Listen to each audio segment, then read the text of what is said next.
zaman jahiliyah banyak anak-anak yang dibunuh hidup lagi di masjid. apalagi anak perempuan. Banyak orang-orang atau ibu-ibu yang dilecehkan, bahkan dibunuh dalam keadaan hamil.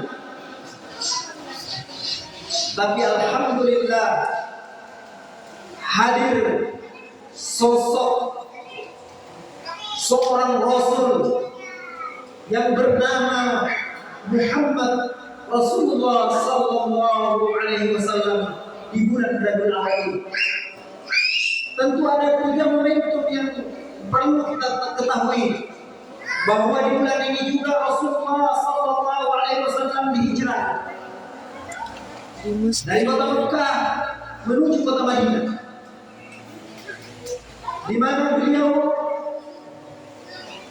mendapatkan rintangan dan tantangan di kota kelahirannya, yakni di Mekah.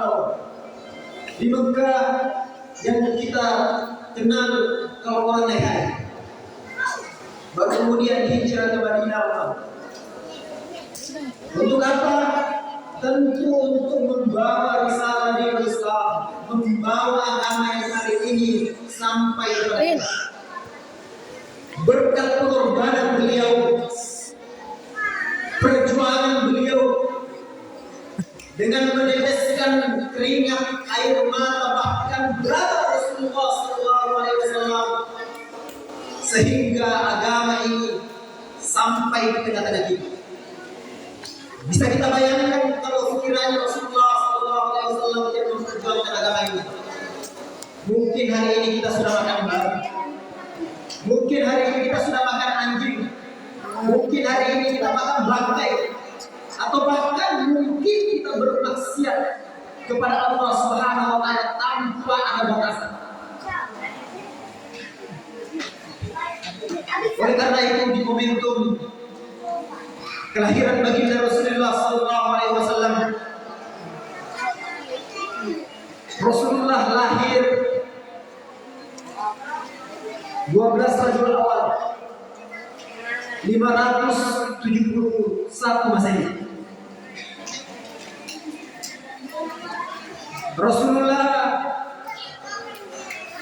dilahirkan oleh seorang ibu yang bernama siapa? Ada yang tahu? Siapa nama ibu Rasulullah Sallallahu Alaihi Wasallam? Siapa nama ibu Rasulullah Sallallahu Alaihi Wasallam? Jawab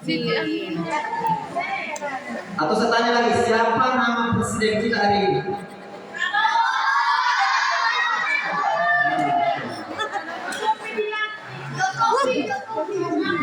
Cukup.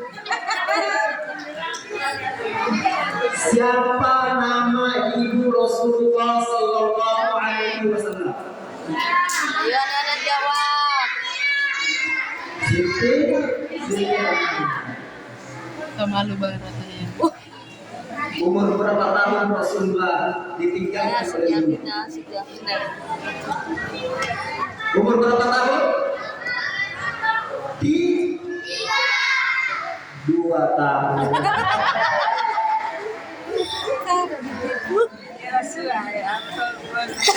Umur berapa bulan ayah Rasulullah meninggal dunia? Umur berapa bulan? Di dalam kandungan.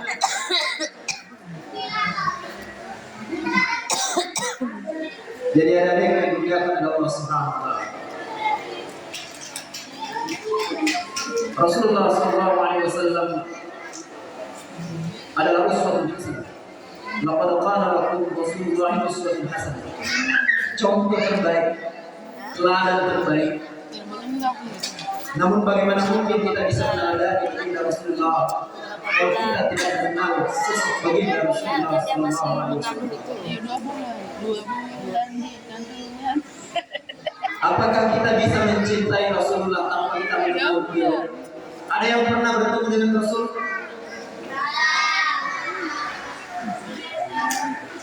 Ada yang tahu sejarah baginda Rasul Sallallahu Alaihi Wasallam,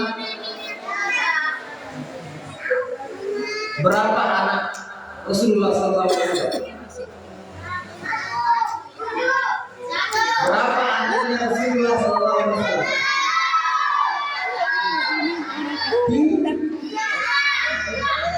Ya. 7. Berapa laki-laki, berapa perempuan? Berapa laki-laki?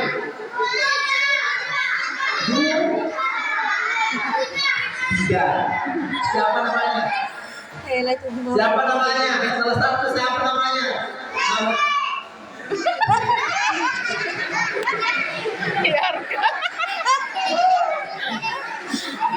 Kalau ada yang tahu 3 nama, saya kirimkan khusus ke sini. Iya, ayo jawab. 3 nama anak laki-laki Nabi Muhammad Sallallahu Oh, Alaihi ada Wasallam. 3 cowok 4 cewek. Siapa namanya? Beneran ini. 3 cowok 4 cewek. Oh, 7. Yang pertama siapa? Kosim. Wah. Astaga. Abdul. Di Indonesia. Gula. Jadi ingat itu. Yang pertama laki-lakinya siapa? Kosim. Abdullah. Ibrahim. Ingat itu. Kalau anak perempuannya siapa? 3 cowok 4 cewek. Tiba. Siapa nama anaknya Rahmat?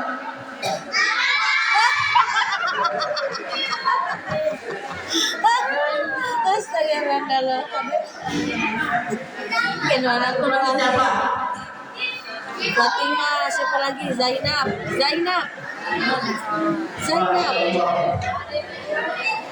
Ada yang dirahmati Allah Subhanahu wa taala. Karsum. Inilah Siapa tanda lagi? bahwa kita belum mencintai Rasulullah sallallahu alaihi Siapa wasallam. lagi? Padahal Rasulullah sallallahu alaihi wasallam telah mencintai kita. Rasulullah sallallahu alaihi wasallam telah menyayangi kita. Walaupun Rasulullah tidak bertemu langsung dengan kita, umatnya, tapi bisa dipastikan bahwa Rasulullah sangat menyayangi dan mencintai kita dan mencintai. Apa buktinya? Ketika Rasulullah SAW menjelang sakaratul maut. Apa? No pali. Coba kita bayangkan. Ketika Rasulullah SAW dalam keadaan sakaratul maut yang sangat dahsyat. Tahu bagaimana sakit sakaratul maut?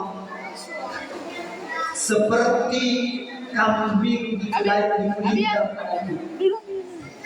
Seperti itu perumpamaan orang yang keadaan dalam sakaratul maut. Lalu kemudian malaikat menemui Rasulullah SAW, bahkan meminta izin untuk mencabut nyawa dari kekasih Allah Subhanahu wa taala. Karena malaikat Jibril tidak tega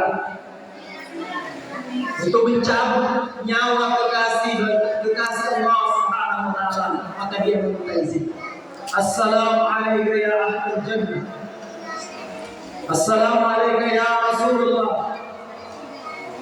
Maka dijawab oleh baginda Rasulullah sallallahu alaihi wasallam, waalaikumsalam.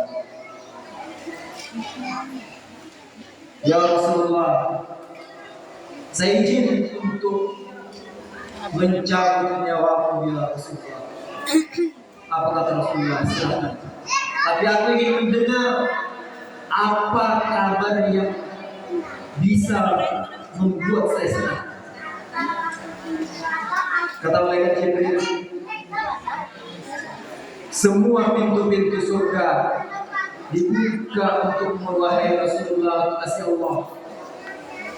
Dan tidak ada nabi-nabi yang boleh masuk sebelum engkau ya Rasulullah memasuki surga. Coba bayangkan begitu mulianya baginda Rasulullah sallallahu alaihi wasallam. Kata malaikat tidak ada nabi-nabi yang boleh masuk surga sebelum baginda Rasulullah Muhammad Alaihi Wasallam. Neng boleh. Tapi apakah beliau senang? Rasulullah bertanya, apalagi yang engkau Apa kau pikir bahasa kan? Mana kayak? dengar dari Allah Subhanahu wa taala yang sampai kepada saya? Itu yang berdiri. Kata malaikat. Jadi di pertengahan ajal Rasulullah sallallahu alaihi wasallam bukan memikirkan bagaimana dia masuk surga, bagaimana nanti dia bersenang-senang di dalam surga bersama para sahabatnya, para nabi-nabi dan para malaikat. Tapi di benak hati Rasulullah ada cinta dan kasih sayangnya kepada umatnya. Siapa itu umatnya? Kita adalah umatnya Rasulullah sallallahu alaihi wasallam. Malaikat Jibril mengatakan bahwa semua umat Nabi Muhammad sallallahu alaihi wasallam yang ada iman di dalam hatinya pasti masuk ke dalam surga. Dan tidak ada umat lain dari umat baginda Rasulullah yang pantas masuk di luar surga kecuali umat baginda Rasulullah sallallahu alaihi wasallam. Lalu kemudian Rasulullah dengan wajah berseri sambil menahan rasa sakit sakaratul maut, ummati, ummati. Coba bayangkan jemaah yang dikatakan Allah Subhanahu wa taala. Coba kita bayangkan ketika baginda Rasulullah sallallahu alaihi wasallam di ujung hayatnya memikirkan kita dengan kasih sayangnya, meminta kepada malaikat agar diberikan kabar tentang umatnya. Begitu juga kita kalau sayang dengan anak, sayang dengan istri kita, sayang dengan teman kita, pasti kita akan tanyakan terus bagaimana kabarnya. Betul tidak? Kita sayang dengan orang tua kita, pasti kita akan selalu tanyakan bagaimana kabarnya. Begitulah baginda Rasulullah sallallahu alaihi wasallam.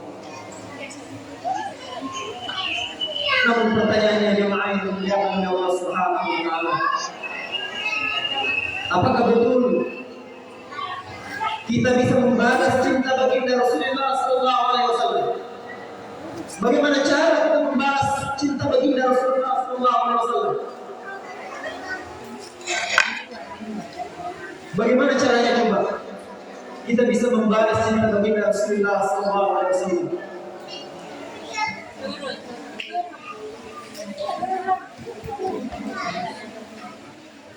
Jemaah yang dimuliakan oleh Allah Subhanahu wa taala. Salah satu cara untuk mendapatkan cinta dan kasih sayang baginda Rasulullah sallallahu alaihi wasallam sebagaimana tadi yang kita baca, yang kita dengarkan dari imam masjid kita dengan suara yang sangat merdu, dengan lantunan ayat-ayat suci Al-Quran yang sangat fasih dan merdu. Tentunya kita harus senantiasa berselawat kepada baginda Rasulullah sallallahu alaihi wasallam. Kenapa kita harus berselawat kepada baginda Rasulullah sallallahu alaihi wasallam? Apakah arti daripada selawat itu? Allahumma shalli ala sayyidina Muhammad. Ya Allah, berikanlah keberkahan kepada Nabi Muhammad. Pertanyaannya, apakah ini keberkahannya Nabi Muhammad? Kenapa? Kira-kira mana yang lebih berkah hidupnya Nabi Muhammad atau kita? Wowo sa imo. Nek wowo heavy. Tentunya tidak ada yang melebihi keberkahan hidup Nabi Muhammad sallallahu alaihi wasallam. Lalu kenapa kita harus mendoakan beliau? Kenapa kita harus berselawat kepada baginda Rasulullah sallallahu alaihi wasallam? Karena ini adalah perintah dari Allah Subhanahu wa taala. Bahkan satu-satunya amalan Ini yang bangga. yang juga Allah Subhanahu wa Ta'ala ikut melaksanakan. 300. Sholat, perintah sholat. 300. Allah perintahkan untuk sholat, tapi Allah tidak sholat. Perintahkan untuk puasa, juga Allah tidak puasa. Perintahkan untuk haji, juga Allah tidak ikut haji.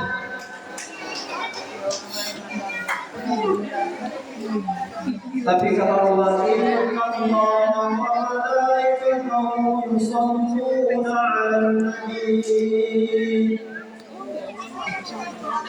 Sesungguhnya Allah dan para malaikatnya berselawat kepada baginda Rasulullah sallallahu alaihi wasallam. Capek udah tidur kalau masih tidur. Amalan yang sangat mudah dan tentu ganjaran pahala yang sangat besar. Karena ini langsung dilaksanakan oleh Allah Subhanahu wa Ta'ala. Tidak perlu ada wudu sebagaimana kita ingin sholat. Kalau kita ingin sholat, Pak, kita harus wudu dulu. Kalau laki-laki harus ke masjid, perempuan di rumah. Tapi selawat kepada baginda Rasulullah SAW bisa kita lakukan dimanapun berada. Dalam keadaan baring, berdiri, bahkan kita di atas kendaraan naik motor atau naik mobil, kita tetap bisa menjalankan amalan ini dan pahalanya sangat luar biasa, dan tentunya kita mendapatkan cinta dan kasih sayang baginda Rasulullah Sallallahu Alaihi Wasallam. Mudah tidak? Mudah tidak berselawat kepada baginda Rasulullah? Mana yang mudah, berselawat atau mengaji? Dua-duanya.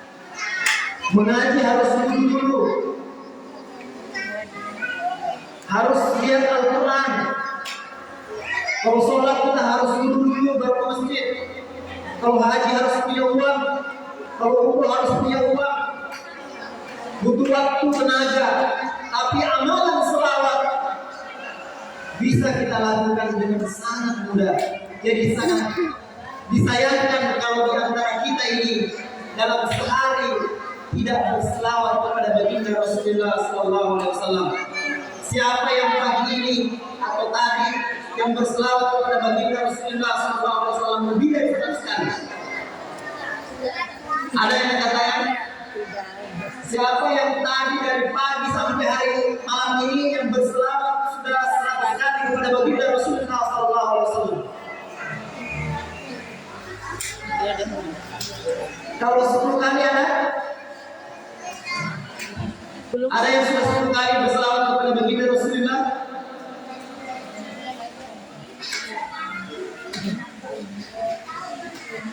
Man shalla ala wahid, barang siapa yang berselawat 1 kali kepada baginda Rasulullah sallallahu alaihi wasallam, Allahu alaihi wasallam, Allah akan membalas baginya 10 kali. Jadi kalau adik-adik sekalian sebelum berangkat ke sekolah sudah berselawat 1 kali kepada baginda Rasulullah SAW, maka kita sudah mendapatkan 10 kebaikan dari Allah Subhanahu wa Ta'ala. Apalagi kalau kita sudah membaca selawat lebih dari 1 kali, maka kitalah orang yang sangat bersyukur kepada Allah Subhanahu wa Ta'ala. Jadi ini hal yang sangat penting yang dimuliakan oleh Allah Subhanahu wa Ta'ala. Karena ini sangat mudah sekali. Jadi tolong ini diingat baik-baik. Dimanapun kita, kapanpun kondisinya, dalam keadaan sulit maupun susah, senang maupun sedih, sesekali kita membaca selawat baginda Rasulullah Sallallahu Alaihi Wasallam. Atau ada yang belum tahu berselawat? Ada yang belum tahu selawat? Ada orang disuruh selawat Rasulullah, asyhadu an la ilaha illallah. Apa itu selawat? Ada yang bisa bacakan selawat satu dari adik-adik? Apa itu selawat? Karena berpikir Allahumma sholli ala sayyidina Muhammad wa ala ali sayyidina Muhammad. Coba diulang. Allahumma sholli ala sayyidina Muhammad. Salam. Allahumma sholli ala sayyidina Muhammad wa ala ali sayyidina Muhammad. Nanti kalau enggak. Jadi itu adalah salah satu selawat yang senantiasa kita baca untuk baginda Rasulullah SAW. Kalau kita ingin mendapatkan cinta dari baginda Rasulullah SAW. Karena kenapa? Karena di yaumil qiyamah nanti, ketika kita dibangkitkan di padang mahsyar, maka datanglah Rasulullah SAW mencari wajah-wajah orang yang senantiasa berselawat kepada baginda Rasulullah SAW. Coba bayangkan jemaah yang dimuliakan oleh Allah Subhanahu wa taala. Ketika kita dibangkitkan, kemudian Rasulullah datang dan kemudian tidak mengenali kita, tidak mengakui kita sebagai umatnya, karena kita tidak pernah sekalipun berselawat kepada baginda Rasulullah SAW.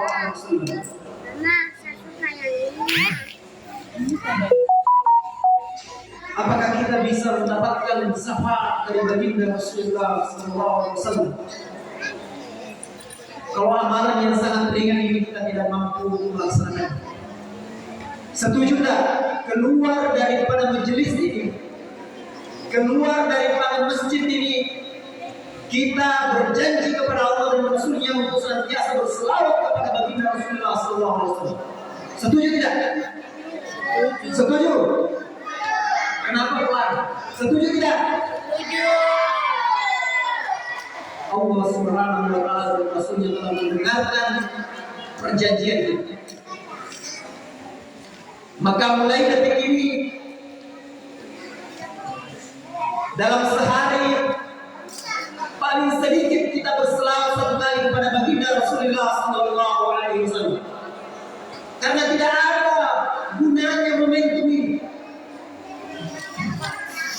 Tidak ada gunanya kita mengatakan bahwa kita cinta kepada baginda Rasulullah SAW. Tidak ada artinya kegiatan semegah ini kalau hanya berselawat kepada baginda Rasulullah SAW. Kita tidak mampu, jemaah. Bagaimana mungkin kita mencintai Rasul kalau kita tidak kenal baginda Rasulullah SAW?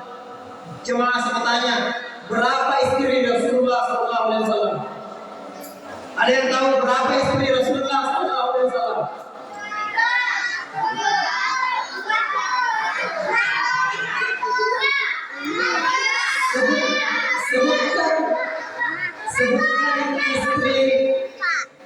Sebutkan istri Rasulullah yang ketiga. Amin. Taruh tenor dulu. Sebutkan istri yang ketiga Rasulullah. Salukan. Siapa? Berarti latih sulit. Kalau istri pertama Rasul siapa? Siapa nama istrinya? Rafi Ahmad.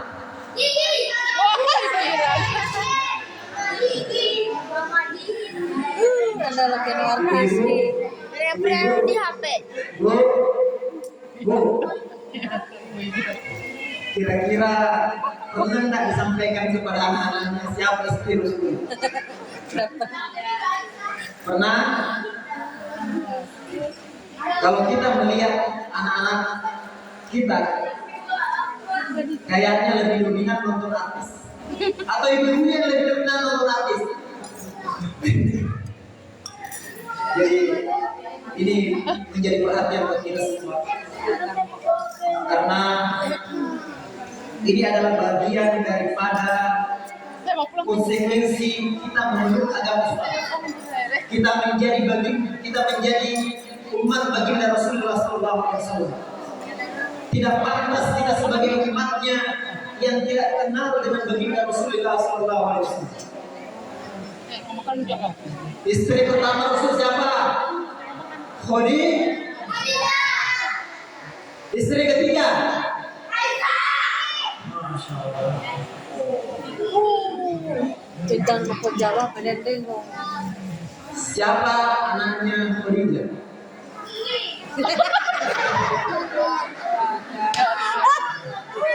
Tuhan yang biarkan. Jadi adik-adik yang dimuliakan oleh Allah Subhanahu wa taala.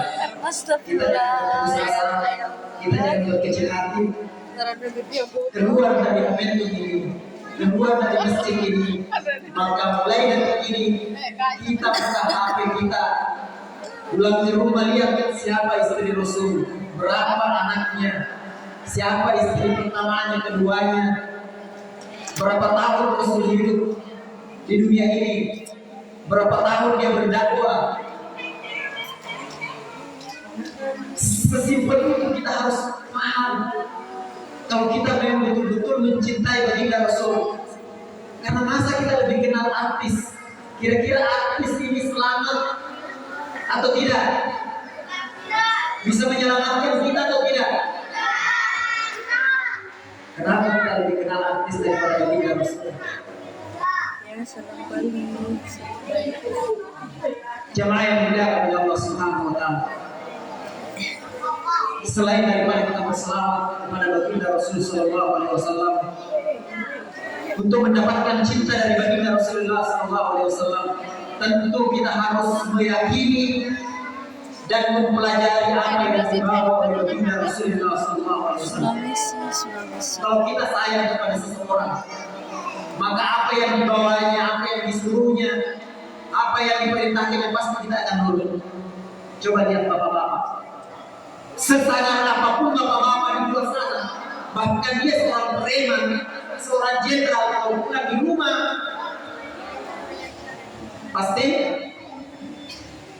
nurut sama istri. Betul tidak? Betul tidak? Sekejam-kejamnya ayat, kalau sudah pulang di rumah, maka semua jadi cair. Inilah hebatnya perempuan. Dan memang perempuan itu hebat dan kuat. Tidak ada obat kuat dibuat itu perempuan. Cuma dibuat oleh laki-laki saja. Betul tidak? Ibu-ibu, Bu, sakit tak melahirkan? Sakit tak melahirkan? Banget. Jadi perumpamaan ibu-ibu itu melahirkan seperti mematahkan 90 sudah pulang di dalam tubuh. Kira-kira bapak-bapak ini kalau main bola patah tulang sakit tidak? Sakit. Tapi ibu-ibu perumpamaan itu 90 tulang dipatahkan sekaligus. Sakit tidak? Bu, sakit tidak? Tobat tidak? Inilah luar biasanya ini. Walaupun sakit tetap masih mau melahirkan. Kenapa bisa? Mau tahu bapak-bapak cepat tobat? Bapak-bapak yang paling cepat mengalah dia, cepat tobat dia. Bapak-bapak, kira-kira ada tak bapak-bapak di sunat 2 kali? Ada tak bapak-bapak di sunat 2 kali? Tidak ada yang mau. Padahal disuntik tidak ada mau, tapi ibu walaupun sakit melahirkan tetap masih mau lah. Ini menandakan bahwa ibu-ibu memang spesial. Ibu-ibu memang kuat. Maka tidak ada fondasi utama di dalam rumah kecuali ibu-ibu yang mendampingi generasi kita, anak-anak kita. Karena ibu-ibu lah yang kemudian diberikan pundak yang kuat untuk kemudian mendampingi anak-anak kita ini menjadi anak yang soleh. Karena kuncinya ada sama ibu. Abi, Bu, kira-kira mana yang kita malu? Anak ibu tidak tahu membaca atau tidak tahu mengaji? Mana yang kita malu, Bu? Anak-anak tidak tahu membaca atau tidak tahu mengaji? Mana yang kita malu? Anak-anak kita tidak tahu bahasa Inggris atau tidak tahu mengaji?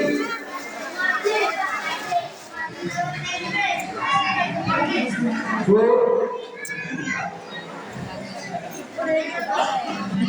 mana yang kita ingin biayai kursus bahasa Inggris atau kursus mengaji? Bu, pernah sedekah sama ustaznya yang mengaji, ajar mengaji anaknya? Berapa? Berapa per bulan? Kalau kursus bahasa Inggris berapa per bulan? Tidak ada di sini kursus. Coba Bu, kita punya orientasi yang sudah mulai bergeser. Kita meyakini bahwa dengan anak kita bisa bahasa Inggris, dengan anak kita bisa membaca, dengan anak kita punya jabatan, punya titel sarjana, bisa membahagiakan kita di dunia. Ingat Bu, itu semua tidak ada jaminan. Tidak ada jaminan anak-anak itu yang sudah pintar bahasa Inggris, yang sudah pintar membaca, yang bahkan sarjana, bahkan bekerja di perusahaan ternama, bahkan punya jabatan bisa menyelamatkan ibu-ibu dia dari air. Tidak ada jaminan. Apa yang pasti menjamin itu? Apa yang pasti terus mengalir walaupun ibu sudah meninggal dunia? Abi, Abi keluar. Wapalagi so anak yang so. Jadi mulai hari ini, mulai detik ini, kita harus merubah mindset kita. Kita harus merubah orientasi hidup kita. Bahwa lebih baik anak-anak pintar mengaji terlebih dahulu daripada pintar membaca. Coba bayangkan kalau ibu nanti meninggal dunia, anaknya tidak tahu mengaji, kemudian ibu meninggal, apa yang diputarkan? HP diputarkan dan diputar, karena tidak tahu mengaji. Biarin aku pakai tuh. Coba bayangkan, salah siapa coba? Salah siapa coba? Salah sendiri, salah gurunya, salah Pak Ustaz. Cewek. Jemaah yang dimuliakan oleh Allah Subhanahu wa Ta'ala, mari kita sama-sama saling Baru pulang. saling mendidik anak kita sejak dari awal. Bahkan saya pernah kunjung langsung di sebuah pesantren, ada anak yang lulus kedokteran, lulusan terbaik, dan saya tanya langsung orang tuanya apa yang formulasi apa, caranya apa, sehingga anak ini bisa jadi pintar seperti ini. Kata ustaznya sekaligus orang tuanya mengatakan bahwa anakku tidak ada yang saya ajarkan selain daripada Al-Quran. Bu, tahu fadilah yang menghafal Al-Quran? Anak-anak yang menghafal Al-Quran pasti cerdas. Saya bisa pastikan anak menghafal Al-Quran pasti cerdas. Kenapa bisa cerdas? Kenapa bisa cerdas? Karena dalam menghafal itu kita harus mengulang, mengingat, membaca.